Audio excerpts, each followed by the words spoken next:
Welcome back to your Bestie in Freight podcast. Today we are talking about something a lot of people want but very few actually understand. It is government contracts. And more importantly, how to actually be ready for them. Because let's be real, a lot of people want to win contracts, but their business isn't even set up to handle one. So today I'm having special guest Angela Seymour. She has been in my show before, and this is the second time. So welcome back, Angela. Thank you so much. I'm glad to be back and to help out. Yes. So Angela, she has 20 years in public procurement experience, works directly inside government systems and actually helps businesses win contracts, not just apply. So if you ever thought about getting into government contracting, this episode definitely gonna help you. So let's get started, Angela. So Okay. I would love you to introduce yourself and tell us a little bit about your background and how you end up being a procurement specialist. It's funny. I was just telling this story earlier because I'm helping a young lady who's getting ready to graduate college, mentor her in procurement. So I was just telling her the same story earlier today. So I'm originally from Massachusetts, but I'm in South Carolina now. This is going on my 21st year of South Carolina, which is crazy to think that I've been anywhere for 20 years. And considering I moved here when I was almost 30, you can do the math of how old I am. So I came down here. I started working for the University of South Carolina. I was an admin assistant in their purchasing, doing their purchasing for the Department of Psychology. The craziest thing I ever had to buy was AIDS tainted blood. I couldn't believe that they bought such a thing, or they even sold such a thing. Wow. And, and that actually, that once I figured out that, purchasing isn't just pencils and paper and doodads. It's so much more in the government. I then went over to a local county here, and I was the procurement officer there for about 15 years. I was really lucky to be able to do that job and make it my career and passion. I was in charge of buying anything from small freight, heavy equipment, fire trucks, police cars, buildings, roads, you name it, I was buying it. I was buying anything from a doodad all the way up to like a four, five, six, $7 million building and getting it constructed. I then went to work for the state of South Carolina, and ended up at the University of South Carolina, where I met you in the Mhm. Apex Accelerator program.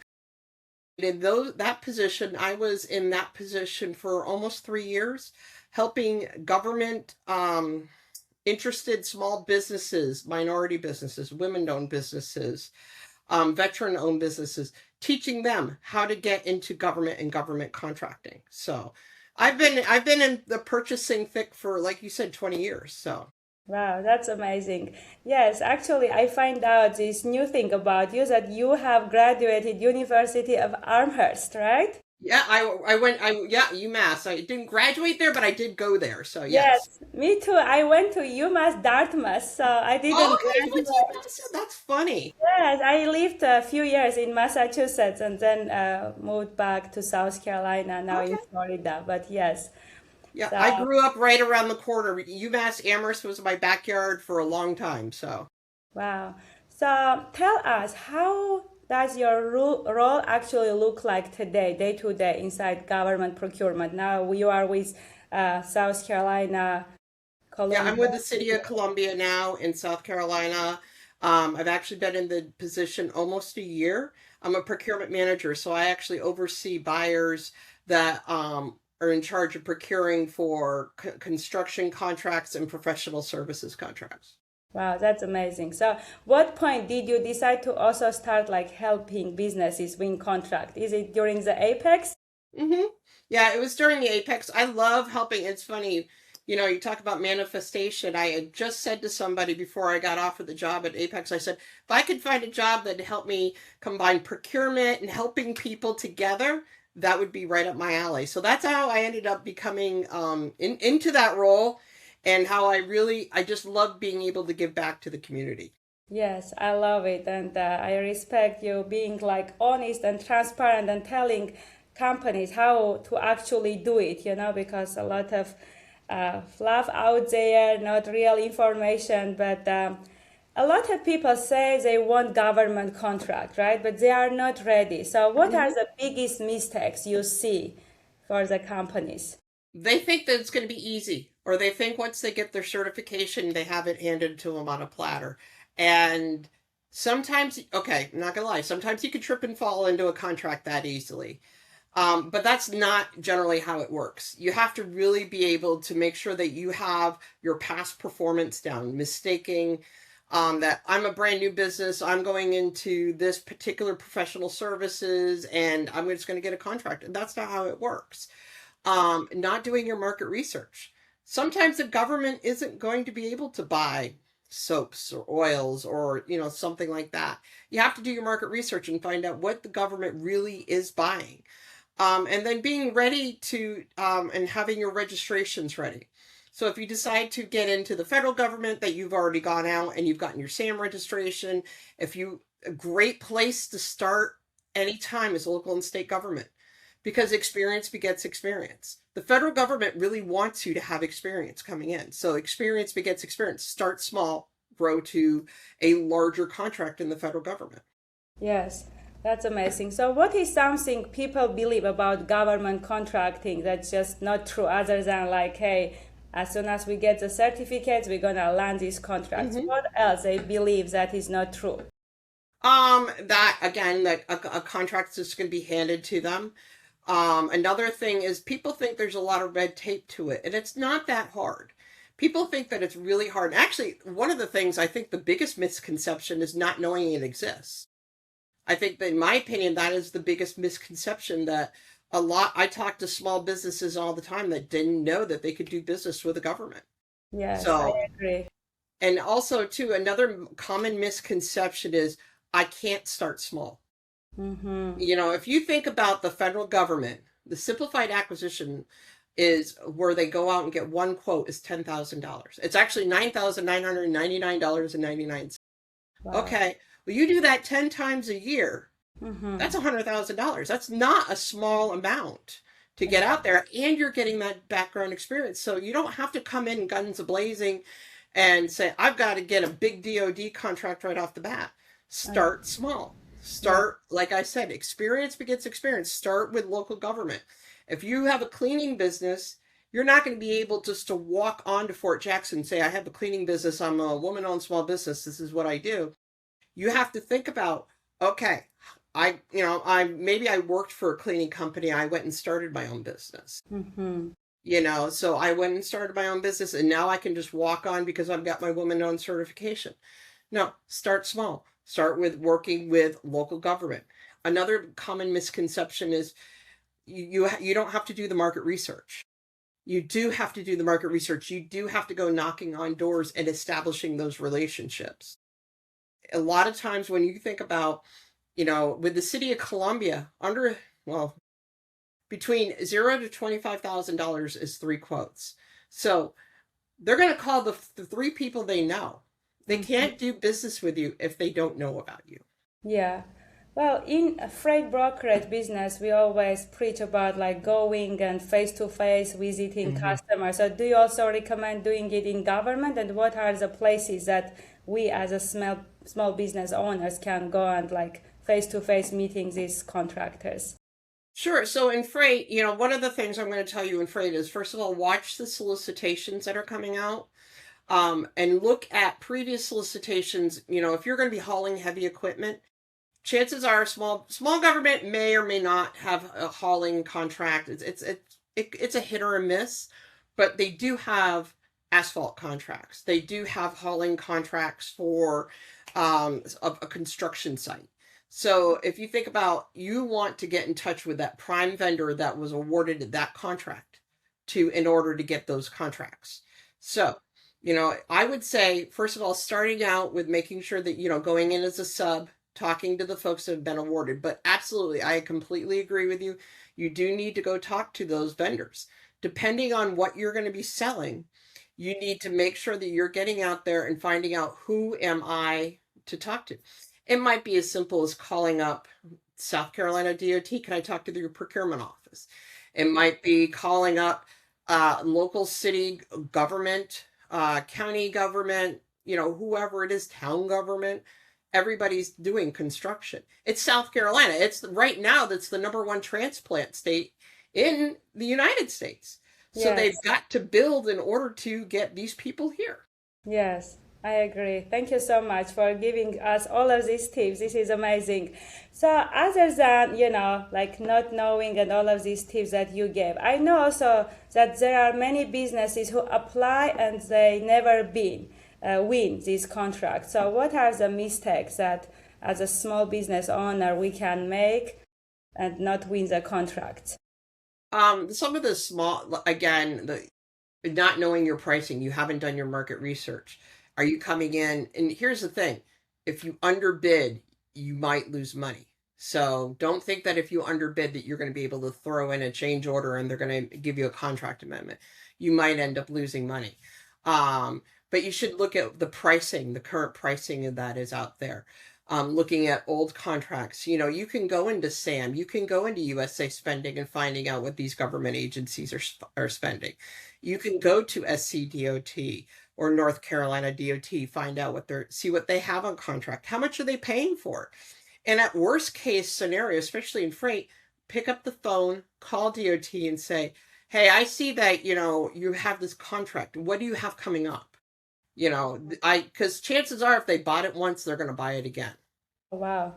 Yeah, that's So, amazing tips. Thank you, Angela. of So, course. if someone is listening right now and says, I want to start bidding, what do they actually need in place first, other than like registering in SAM and having business ready to go? So if they're going to bid on federal contracts, as you said, they've got to go into SAM. They've got to be able to register. Now, one of the other misconceptions about SAM is that once you get your UEI, you're all done. You're registered. No, in order to get through SAM, you have to get your unique entity identification, your UEI, and your cage code. So your UEI is your nine-digit code that they give you at the front part of your SAM. What they're doing at the front part of SAM is they are verifying that this is who you are. This is indeed who you are. You are a business. You live here, or your company is here. You're not imitating so and so. I've got Freedom Freight, but I've got Friction Freedom Freight. So therefore, no, that's not. They make sure that you are who you are. Now, once you get that UEI code, you go in and you finish your SAM registration. That is where you are certifying that this is the type of business you are. This is where you're going to put in your checking account information, because another misconception is they're going to cut you a check. Nobody's cutting you a check. Not the federal government. They can wire that money to you, but they're not going to cut you the check. You're going to get all the way through that, and that's when you're going to receive your cage code. Another misconception is SAM takes forever. It used to. Once upon a time, when I started in Apex, God, 21, so we're talking 5 years ago, it did take months to get that SAM registration. They've got it to a smooth enough process. It shouldn't take any longer than a week. Yes, 2-3 days I noticed when I was updating mine. But I have another question. While you were sharing about SAM and US pending, I have read that now you cannot go and find the past companies in US pending. Is it true? Because they made some changes. And the FPDS database, you can't. And they are pushing people to making sure you go out to SAM to find how much they're spending. Now, another interesting fact about SAM is you can find the actual contracting officer's name attached to the contract.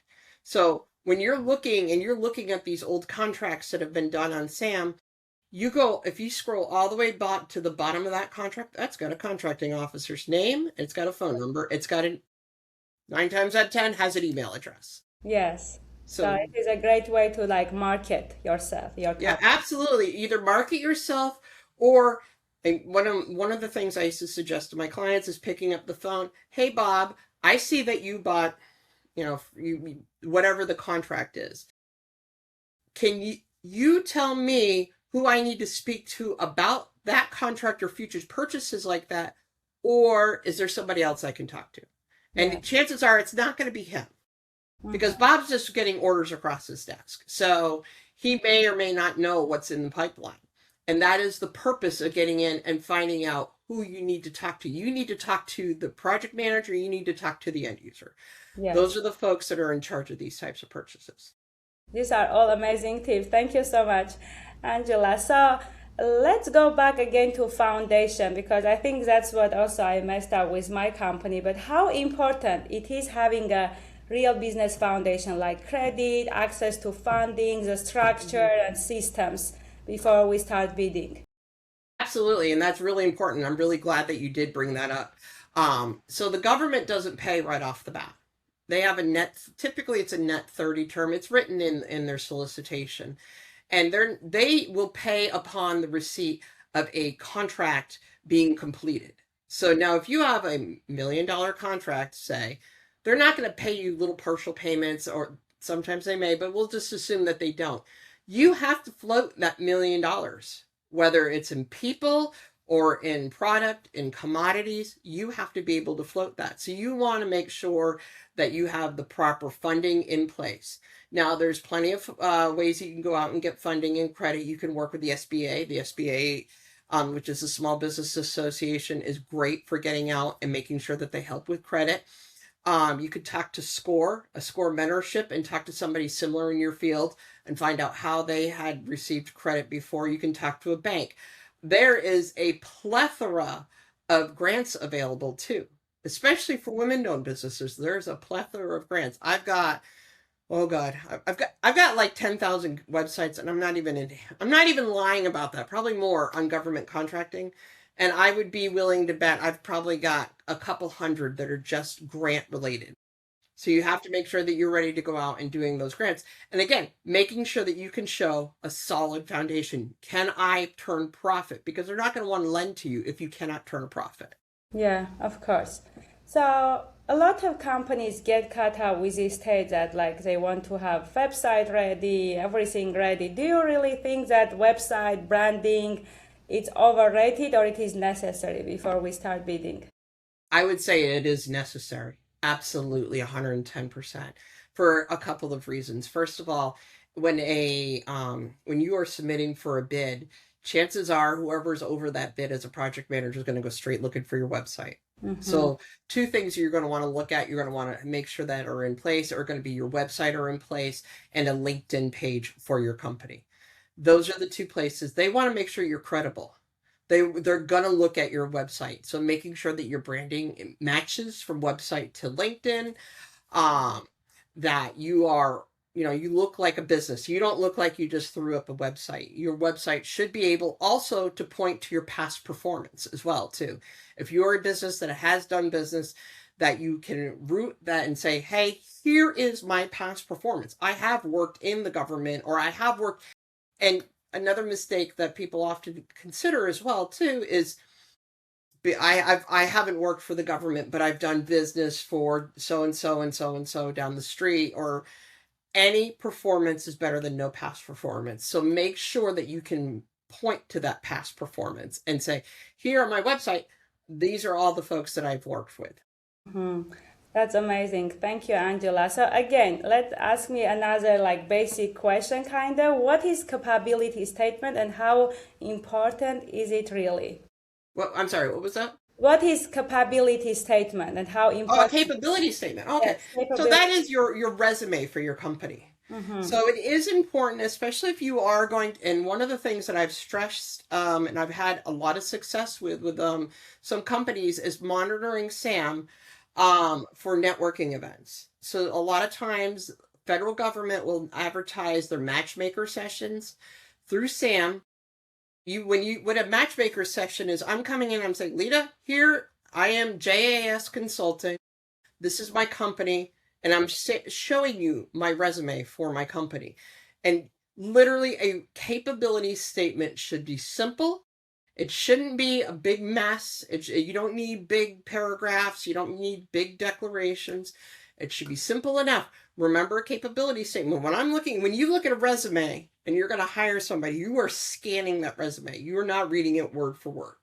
Yes. So that's the same thing. Matchmaker sessions, you have 5 minutes to go in and impress a contracting officer, a project manager, whoever it is. So you want to be able to say, oh, great statement. I see that you do this NAICS code and that you've been awarded this contract and this contract, and we'll put you on this pile over here that we will be in touch with you in the future. So a capability statement is, like I said, it's a resume for your company, and it is it makes your company very marketable. Yes. Thank you, Angela. So, what role does DSBS play, and what do people usually mess up with them? So the dynamic small business search, when you register for SAM, you'll have a button that you can click at the bottom saying, yes, I would like my company to be viewed publicly. Now, do all companies do it? No. Typically, you're not going to see companies that are doing research. Medical companies typically won't put any sort of research companies. They won't be on DSBS. But what it is free advertisements for your company. So when I'm looking for Freedom Freight, I'm going to look at your cage code and I'm going to plop your cage code right into DSBS, and it's going to pull up all this information about you. What essentially it is a digital capability statement. So you're not in front of me now. Now I'm looking for information on you, and the information that you would find on a capability statement will be listed in DSBS. Yeah, so that's amazing to just have your company listed. It is like kind of Google, but for Right. government contract. That's Right. amazing. And the thing is, not only federal government uses it, I use it at the city too. When Mm-hmm. I'm out looking for vendors, because I, while we do have a lot of the same vendors that do submit, I do like to look for new businesses and new business opportunities to come in and Yes. work with the city. So I'm one of the ones that I tell my folks, I go, all right, go out and do your market research and go look at DSBS and look for this type of company. And I've done it. I've pulled in a lot of companies, probably a couple dozen of them, that were listed in DSBS because that's where I knew to look for them. Yeah. Well, thank you so much from all of the small business companies that you are also searching the ones that hasn't done business, because I think that a lot of like companies get stuck because they don't have a past performance. But you mentioned something amazing that we can use our like private sector past Mm-hmm. performance, right? What else would you love to add to break these limiting beliefs that we need to have a past performance exactly in government sector? Well, honestly, like I mean, we've said it. You don't have to have it in the government sector. You could be. So let's go back to the cleaning service. Hmm. Maybe you're cleaning for your church. Yes. Maybe you're cleaning for a doctor's office, and that's something you do in addition to your normal job. That is the important of making sure that you can show that, first of all, if you have past performance, that means you are possibly more than likely financially stable enough to be able to support that business. Yes. So when you're getting ready to do that leap from part-time to full-time, a lot of businesses, they're doing these things on the side. They do them at night, they do them on the weekends. They still work a full-time job. You can still work a full-time job and do business with the government. You don't have to commit to that. You just have to make sure that you can commit to whatever it is that you bid on.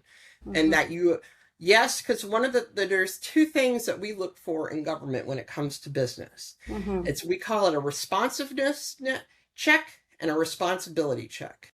So the responsiveness check, we are looking to make sure that you are responding to everything that we've asked for you to submit with your bid.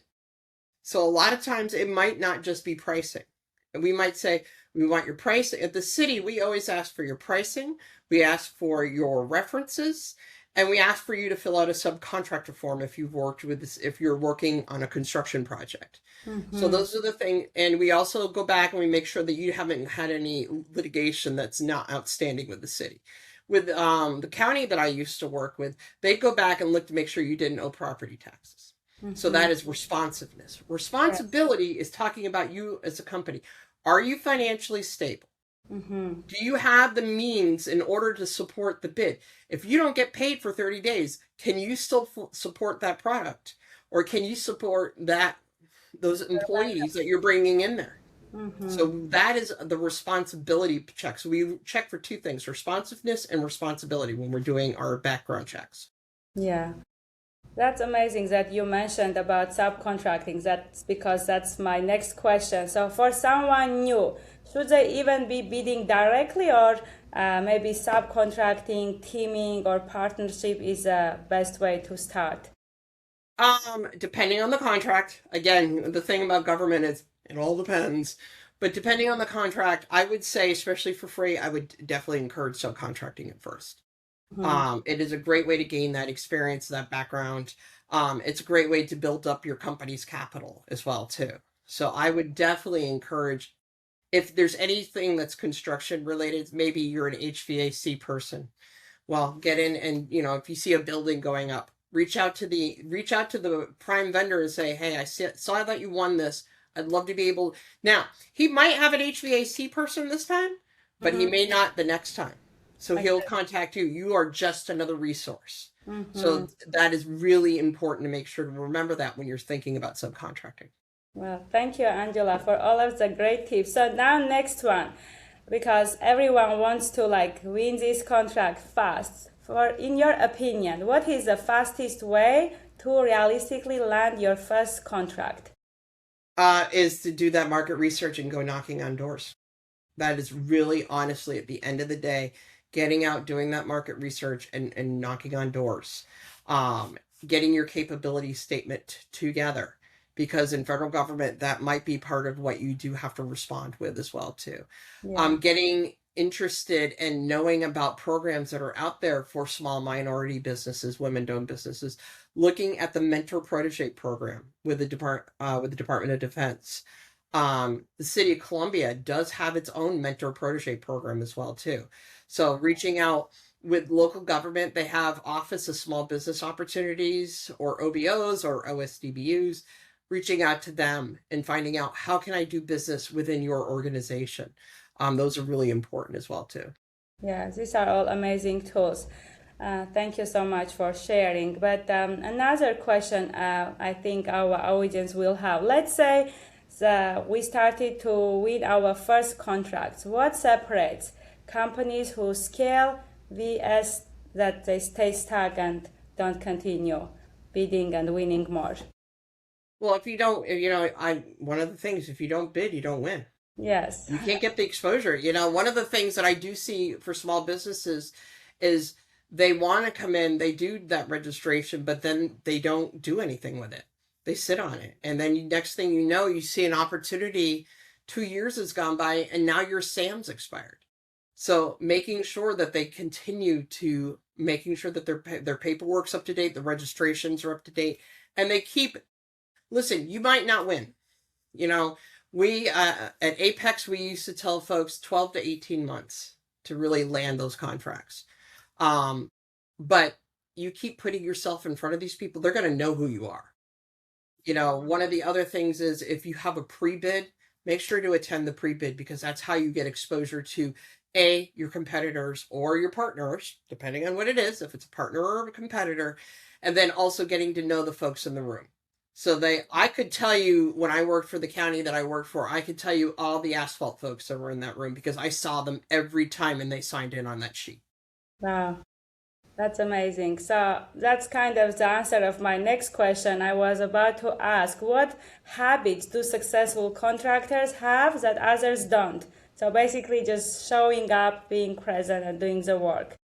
Yeah, and making sure when you're in that room, I mean, I know post COVID that there's not a lot of in person site visits or pre bids anymore, but they do happen. They do Yes. happen, especially when it comes to construction. They do happen. Mhm. So going up, making sure you have a card and, watch the people in the room, watch the questions that they're asking. Those are the people that you want to do business with. A lot of times what I've seen previously is, especially with construction, some of these contractors, they walk in the room, they haven't even opened the plans. They haven't even looked at the plans until they've walked in the room. So making sure that, watch who's asking the questions and go up and introduce yourself. Hey, I'm Angela. This is what I do. Mhm. Yes, thank you, Angela. So, from what I have seen, a lot of logistics companies want government contracts, but their operation and follow ups aren't strong enough. How important are systems and consistency when it comes to winning and managing contracts? Like during these 12 to 18 months, what do you recommend us doing? Like constantly following up, or there is something else to do? Absolutely. And that those are great points, is making sure that you do constantly follow up. I always, when I do outreach, I have what I call the rule of seven. Every 7 days, I'm following up. So the first time, if I call up, I look through Sam and I see that Joe Smith's the contracting officer. I'll call. First thing you're going to do is you're going to make that warm call. Hey, Joe, I work with X company. And, he might know, he might not know, but either way, follow up with an email, whether he answers or he doesn't answer. Follow up with an email. And then 7 days later, reach out to him again with another email. And then 7 days later, make the phone call. Become, if you remember, I used to say you become a burr in the fur. You're Yes. just there enough to agitate them, but you don't hurt them. So, Yes. So, what do people underestimate the most about government contract? What does it actually take to win consistently? Consistently. again, like you said, consistency. Making sure that you are doing that follow up, you are knowing who to reach out to, and sometimes they might not know who it is that you need to talk to. Well, ask, because every federal government agency has an office of small and disadvantaged business. So ask to say, okay, who's your small business office, Mm-hmm. and contact them. Yes, amazing, Angela. So I want to now ask few questions about AI because it's changing everything, right? Like even bidding, proposal writing, including how businesses operate and compete. So what do you think, from your perspective inside government? How is the government actually looking at AI right now? And do you think there will be like AI bids that government would love to hire companies to do AI? Well, right now, what they're looking at is there's a lot of government e-procurement agencies that are incorporating AI into their proposal writing. So there is Cobblestone is one of them, that they have AI that they'll help you write on the government side, write our proposals and making sure that we're getting the right information out there. So on the same token, one of the things about AI, you've got to be careful, because AI isn't just this warm, fuzzy grandma giving you all these answers. You don't know what's behind it. So Yeah. you've got to make sure that you're fact checking with what your resources are. Yeah, So, I agree with you completely. I think that it's amazing what it can do, but it needs to be combined with human experience and expertise to mhm. make the most out of it. So, what do you see the realistic role of AI in government contracting today? Not theory, but just like actually how it can help. Well, it's making things faster for us, and it's giving us more resources. So as opposed to going out and talking to Google and clicking on every website that Google's suggesting, it's combining it all together. One of the things that we use AI for is, we don't use it directly to find proposal and have you write my proposal, but we'll go out and we'll say, find us 5 proposals that do whatever it is. One of the ones that we used it recently for was a food truck. Hey, help us find this food truck. Now, we didn't take everything that AI gave us, but there were certain points in AI that were like, hey, that's a really good one. We'll take that part, we'll take that part, we'll take that part. So, Hmm. Yes. As I mentioned, like combining your brain and expertise and experience with what AI gave, right? mhm. Do But the you? important thing too is that your brain has got to be part of it. You can't Yes. just let AI run blind. You Yeah. can't just assume whatever AI is spitting out is actual and just put it into a proposal, because that either gets you or I in trouble. So, No, for sure. So you are with City and Columbia, so it is kind of government organization, right? So mhm. do you feel like there is a still cautious, the government is still cautious for AI, or it's, like trying to embrace it? um, I think it's six of one, half dozen of the other. I think it depends on who you talk to. I know that AI is definitely something that a lot of government agencies want to embrace, but on this, that same token, like I said, it's not your fuzzy grandma giving you a bear hug and cookies. It's you Yes. got to be careful what's in those cookies. So Hmm. Yeah. I think it just depends on the IT, and all obviously too with when you're working with Department of Defense, you have to be CMMC certified as well too for cybersecurity. So that's another part of it. You have to be careful because the further you get along, the more areas that could be potentially be leery, especially when you're trying to get that CMMC certification. Yeah, I agree. Actually, I was gonna ask this question about compliance and data and transparency, right? Because it can Hmm. be a lot of friction, uh, concerns from the government side when it comes to AI. So, do you see companies that are using AI having an advantage when it comes to winning or managing contracts? And to be honest with you, I do not know. I haven't. I that switch kind of came as I came out of Apex, so I Mm-hmm. do not know. I've heard a lot of good things about it. Like I said, but I'm hearing a lot of good things on the government side, not really on the proposer side. That doesn't mean it doesn't exist. That just means I don't know. So Yeah, but when you're receiving proposals, like, do you identify which ones are written through AI, which ones through human? we do not, honestly. But it's probably something that's going to be coming down the pike pretty soon. So Yeah. um, for us, it's going to be, can you do what you say you do? Mm-hmm. Because with like so for instance with an RFP, which is a request for proposal, when you submit your proposal, Mm-hmm. we're going to bring you in the room. We're going to say, okay, but can you do it? Give us examples how you did it. So Yeah. you could write this pretty beautiful proposal and still have no idea when you get in front of that contracting officer or procurement manager what it is. Yes, exactly. But there is no like bias, who used Mm, AI, who not. You're just looking if you're gonna make this happen and if you're gonna. exactly. Yeah, that's amazing. Actually, I think that's fair enough because I feel like if you can write a proposal and expedite the process through AI, but you can also do the job, why not use it, right? And why not Hmm. make your life easier? So, Exactly. if someone listening and wants to do the right way, government contracting, how they can work with you? I know you have a consulting company and Hmm. you're helping companies to bid on government contracting, also consulting them, getting their certificates. So I would love you to share what you are doing behind the scenes. If you could reach out to me directly through LinkedIn. Mm-hmm. That's how you found me. You can come out and find me through LinkedIn. Angela Seymour. You can look at working with me through JAS Consulting as well too. Um, but yeah, it's really an interesting area. So I'm really excited to be able to get this company going. Yes, I know you are passionate about it and you are worth of knowledge and experience. I want to make sure that my audience has the right person to work with. And I want to thank everyone who watched this episode. And if you guys find this valuable, which I am 100% sure that you did, feel free to reach out to me or Angela and we will connect you directly. I know that most companies don't lose government contracts because they are not qualified. They just lose because they are not prepared, and that's how me and Angela can help you. Thank you Absolutely. so much for watching, and drop all the comments and questions, and we will try to answer on the next episode. Thank you, Angela. It was a Thank you so pleasure. much for having me. It was great to see you again. Yes, you too, Angela. Thanks.